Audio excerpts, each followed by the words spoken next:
Ito po ang Santa Maria Maggiore. Maganda kwento nito eh. Si Mama Mary mismo ang pumili ng yan. Galing na tayo dyan noong isang araw. Si Mama Mary mismo ang pumili ng site na yan kasi nagpakita siya sa isang mayaman na taga-Roma noong year 313. Sabi, kasi wala yung anak. Pero at gusto nun i-donate yung yan. Gusto niya i-donate yung pera niya sa church. So, nagpakita si Mary sa kanya. Sabi ni Mary, wait. Anyway, ang story nito. Nasabi ni Mary kay Giovanni sa mayaman. Umakyat ka sa hill na yon. Anong pangalan nga ng hill na to? Basta itong hill na to. Nakalimutan ko pangalan. Tapos, ituturo ko sa'yo kung saan may tatayo yung simbahan ko. So, nung umaga, pumunta sila mag-asawa dyan. Sa site ng hill na to. Maliit lang ito noon eh, kasi pinalaki na lang pinalaki. Pagdating nila doon, andun si Pope Liberius, kasi he had the same dream. Nagpakita rin sa kanya si Mary na umakyat ka sa hill na yon. At ipapakita ko sa iyo saan mo itatayo yung church. August yon, sa middle of the summer. Alam mo anong meron? Nag-snow ng gabi na yon at doon lang pumatak na Courting Square. Parang sinasabi na ito yung square kung saan mo itatayo yung simbahan ko. Ito, dito tayo sa Santa Maria Maggiore with ornate walls and ceilings. Isa pa sa 4 basilicas sa Roma na major basilica. Diyan sa baba, yan sa baba kung nasaan yung relic of the Holy Crib. At tinan nyo naman ang very ornate, parang walang 1 inch na walang pinta.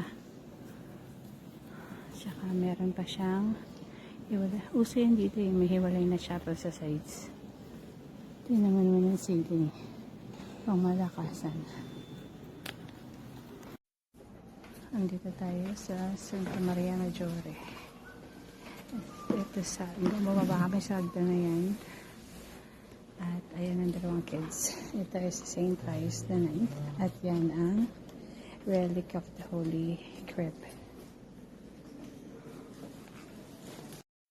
Yun yung wood na yun sa ilalim niya, sa loob ng yun ang part ng manger kung saan pinanganak si Jesus.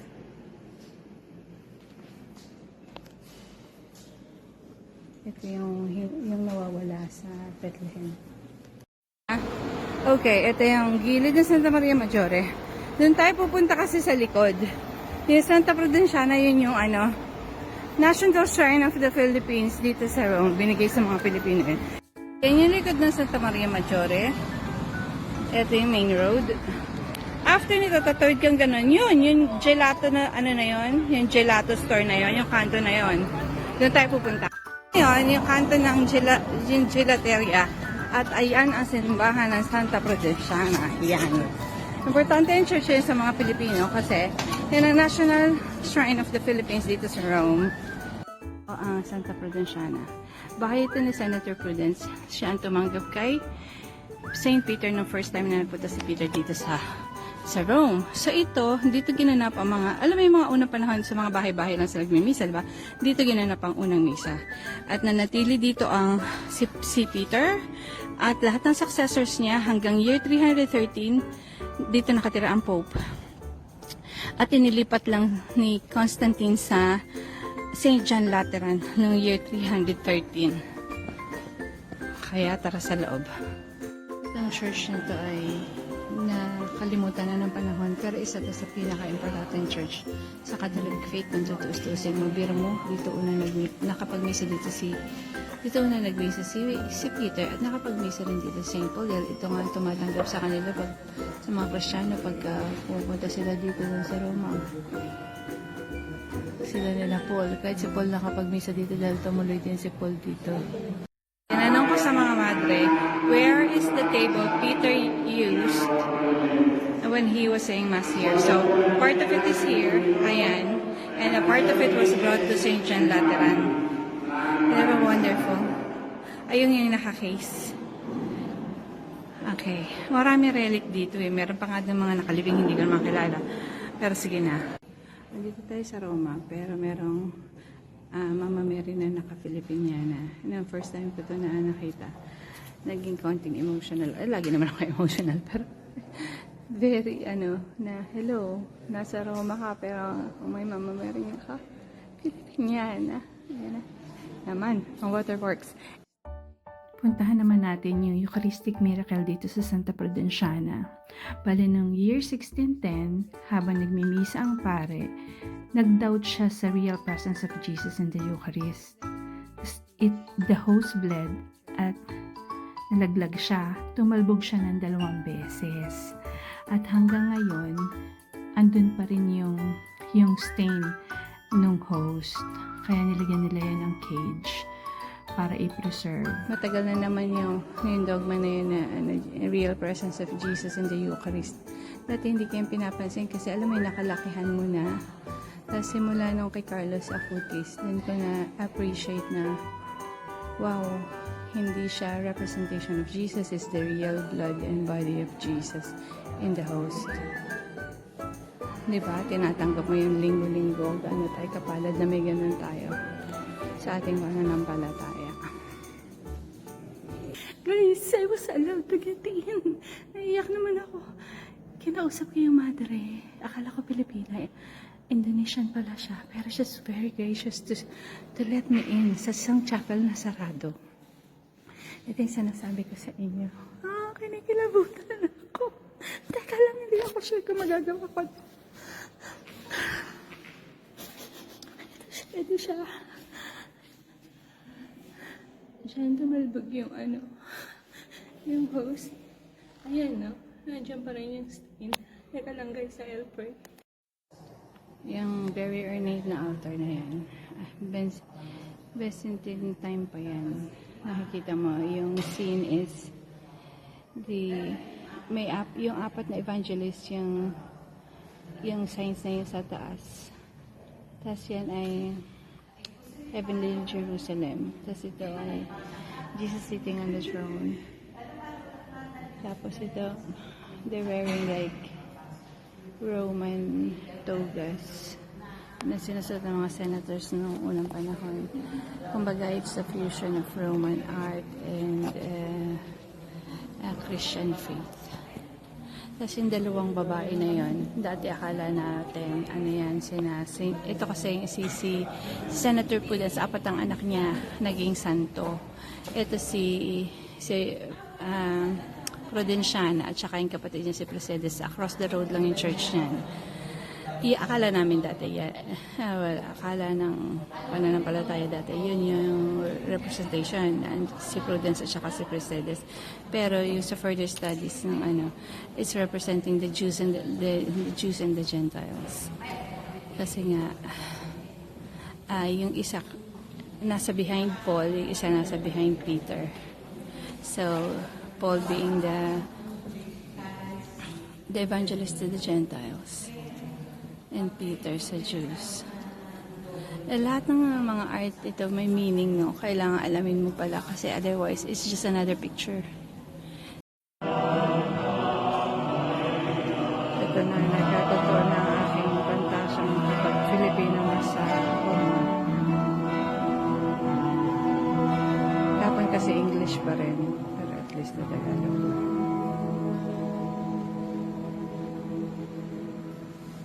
Sa ngalan ng Ama at ng Anak at ng Espiritu Santo. Amen. Tita, mula kay Paul. At ipapakita natin ang garden. Ayaw ko nga makita ako.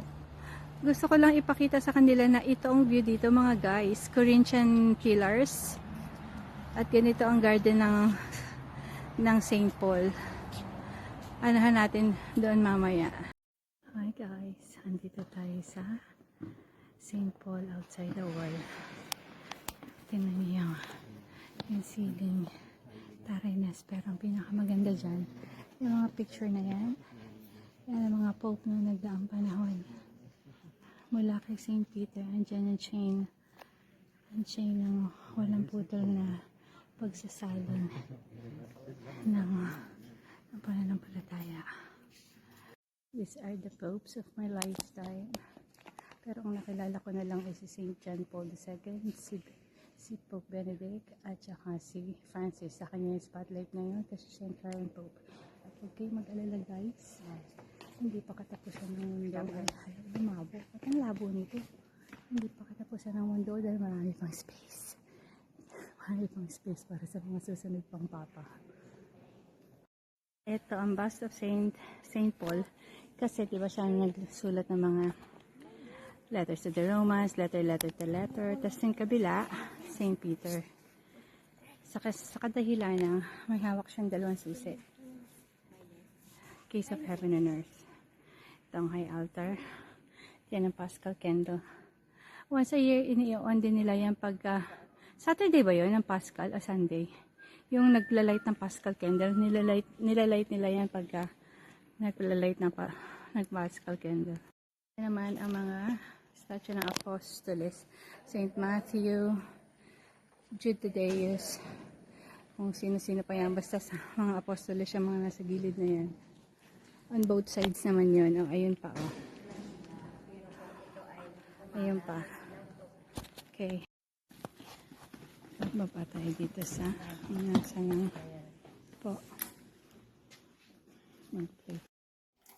Yan yung 9-ring chain na ipinoses kay Paul before siya pinugutan ng ulo. Yung may grill naman na yan, andyan yung tomb niya, dyan siya nakalibing. Tapos itong baba na to, bagong ano lang yan, hukay lang yan, na part pa yan ng Constantinian Basilica. Kasi pansinin nyo, lahat ng mga church na pinuntahan natin, bumaba tayo. Kasi they only built on top of an existing church.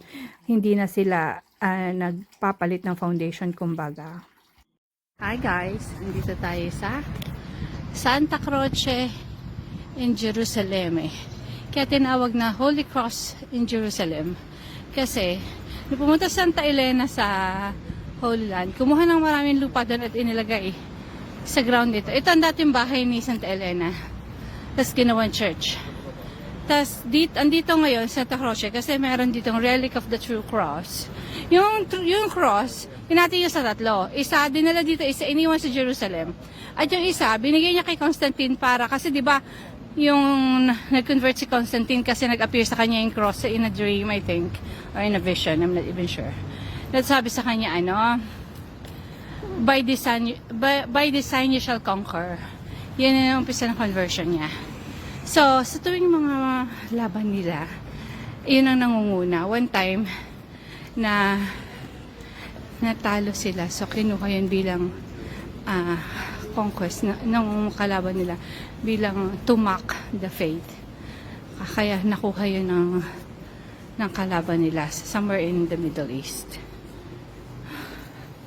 Bukod doon, meron din ditong yung part ng True Cross. Andito rin yung, alam mo, nakasulat yung INRI. Meron ditong ilang piraso ng turns. At saka nails pala, hindi turns. 2 piraso ng nails. Tapos, yung yun yung nakasulat na INRI. Tapos, meron din dito isang phalanx ni Doubting Thomas. Ano yan ng Jerusalem Temple? Pako ng krus ni Jesus yan. Meron din dito. 2 yan. Ito lang pako.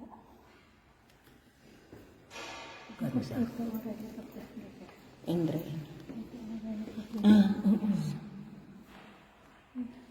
So, nasa niya finger. Ayun yung finger ni Ayun yung finger ni Doubting Thomas. At yun yung turns sa corona ni Jesus. Hi, andito tayo ngayon sa San Giovanni Laterano, St. John in the Lateran. Ito ang Cathedral of Cathedrals. Ang bishop dito ay ang Pope. Kumbaga, mas mataas pa ang ranking nito kaysa St. Peter kung tutustusin. Ito yung dating bahay ng, diba yung una yung Provinciana, tapos dito, ito na yung bahay ng Pope mula 313. Oh, ang laki ng pinto. Very grand. Naalis lang siya dito na nagkaroon ng French na na Pope nalipat ang Holy See sa France, kaya naiwan ito na nasarado, maraming mga jebs ng mga beast dyan sa labas. So nung bumalik na yung Pope, yung iba na uli yung Pope, ibinalik dito, may pinetition ng mga tao na dapat nasa Italia ang Holy See. Ngayon, nung ibinalik, sira-sira. So hindi na matirhan. Kaya ibinigay na dun yung naging doon na sila tumira sa St. Peter's. Andito ang relic ng Last Supper, table of the Last Supper, tsaka part ng table of yung table dun sa pinagpisahan, kalahati yung kalahati ng table sa Prudensiana nandun pa, yung kalahati andito, yung unang table na ginamit ni Peters sa unang misa niya dito sa Roma. Ang system na lang, kailangan na lang nating hanapin nasan yun. Wala namang matanungan dito ngayon. Ang upuan ng Pope, ang pwede lang umupo sa upuan na yan ay ng katedral ay ang bishop ng lugar ngayon. So ang bishop dito ay si Pope. Ayun na yung Last Supper. Ayun ang relic of the table of the Last Supper na dinala dito ni Santa Elena mula sa Holy Land. So nasa kaya yung table ng kay Peter? Ano kaya to? Bakit may isa pang sila dito? Pero I'm sure yun yung yun yung di ba sa matatawag mong katedral, yung isang simbahan, pagka may upuan doon ang cardinal, at cardinal lang ang pwedeng umupo doon. Ay, ang bishop lang ang pwedeng umupo doon. Ang Bishop of Rome ay si Pope. Yan. Yung frame na yan. Yan yung relic ng table of the Last Supper. Ganda, no? Very ornate. Tignan mo. Sa lahat ng ceiling nila, magaganda. At may mga presko sa paligid. Kahit sa Sistina kahapon din yan. Tsaka parang tatata naman ng churches dito. Very ornate. Ng piano. Ayun naman pala, St. John the Baptist nga yung nakatayong statue. Ito naman, Tomb of Pope Martin V. Yung tomb na yan sa baba. Hi guys! Andito kami sa St. Peter's Basilica, sa labas lang. Inaantay namin ang Santo Papa kasi ngayon ay Assumption, Feast of the Assumption. Nagaling kami sa misa sa yung tita? Divine Mercy. Hindi ko pa sabi pa na simbahan. Divine Mercy. Tapos, mag-aantay kami dito. Mamaya pa may angelo. So, papasok muna kami sa loob para inspeksyonin kung anong meron dyan sa San Pedro Basilica. Yan. Ito ay, tinan mo, very ornate. Lahat yan. May sarili siyang dome. Wala pa rin, Oh. Isa ito sa mga chapels. Minsan may baptism dyan o kaya mass. Tatanungin natin kung ano yan. David Isway. Hanggang dito lang muna kasi doon nire-repair niya. Gusto ko rin malaman ano yung kabilang side na yon. Hinahanap namin ng Veil of Veronica. Kailangan. Ayan. Kung wala yung mga scaffolding na yan, meron very ornate na 4 na poste dyan. Yung nag-indicate na pag naghulog ka ng piso dyan, babagsak kay sa Tomb of St. Peter sa baba, sa ilalim nito. Ito ay Altar of St. Joseph. Maraming maliliit na ganito sa mga side chapel. Kasi ang Vaticano, pansinin mo ito, mas mahaba na to. Mas mahaba yung silig dito. Kasi ito na yung arm ng isang, parang ang korte kasi nito from bird's eye view ay parang parang cross, so nakadipa siyang ganun. Di ba kanina yung nakikita mo yung mga bilag-bilag lang na maliliit? Ito ngayon mahaba na kasi kung nasa gitna ka, sa bird's eye view niya, ang korte niya close na ganun. So ito yung pahalang, yung nakaakap na side ng arm. Kasi, okay. Hinahanap namin yung Veil of Veronica pero naandun siya sa loob kung saan nagmimisa. Kaya aantayin pa namin makatapos ng misa. Andito tayo ngayon sa St. Peter's Basilica. Nag-aantay sa Santo Papa doon. Sa bintanang yun. Angelus. Ano ngayon eh? Thursday man ngayon eh Feast of the Assumption. Holy Day of Obligation. Kaya ganyan karaming tao. Holiday dito ngayon. Nagsimba kami kanina at ngayon at rumampa sa loob ng Basilica ng San Pedro. Ngayon, nandito kami nag-aantay ng Angelus at mensahe ng Santo Papa. Sorelle, buongiorno. Buongiorno. Asan banda ba? Oggi celebriamo la solennità dell'Assunzione della Vergine Maria e nel Vangelo della liturgia contempliamo la giovane fanciulla di Nazareth che appena ricevuto l'annunzio dell'angelo si mette in viaggio per andare a trovare la cugina.